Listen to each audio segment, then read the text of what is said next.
पर तू दिखती है, आंखों से लव यू कहती है। तेरी हॉट जवानी लगे गरम मसाला, मेरे दिल पे तूने ऐसा डाका डाला तो साला हो गया मैं मधुबाला।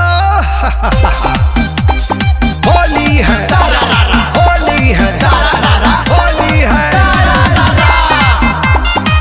Mix by Amit Arya.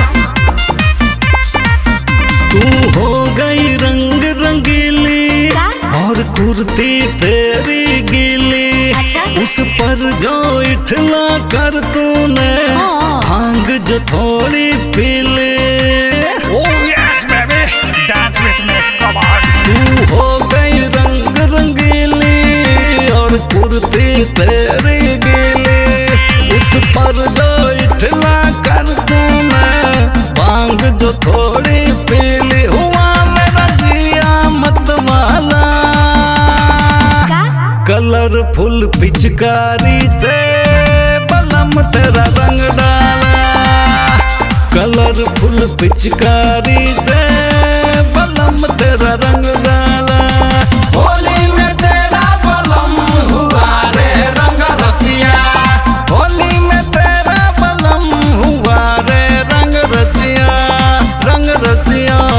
दिल मेरा एक्शन लेके तेरा सिलेक्शन किया, वन नाइट स्टैंड का तुझे इनविटेशन दिया। तू 16 की खिलती कली, चाहत की राजधानी में माची खालबाली खालबाली। होली है होली है होली है। प्रेजेंटेड बाय सुरांगन संगीत स्टूडियो। धीरे धीरे नशा जो चढ़ने लगा, अंग अंग तेरा सिहरने लगा। होश रहे फिर किसको यहाँ, मन ये मेरा बहकने लगा। धीरे धीरे नशा जो चढ़ने लगा, अंग अंग तेरा सिहरने लगा। होश रहे फिर किसको यहाँ, मन ये मेरा बहकने लगा है। तंग जब कर डाला, कलरफुल पिचकारी से बलम तेरा रंग डाला। कलरफुल पिचकारी से बलम तेरा रंग डाला। होली में तेरा बलम हुआ रे रंग रसिया। होली में तेरा बलम हुआ रे रंग रसिया, रंग रसिया। होली है होली है होली है। प्रेजेंटेड बाय सुरांगन संगीत स्टूडियो। हॉट फिगर तेरा कुछ और कहे, होली में दिल बस में न रहे।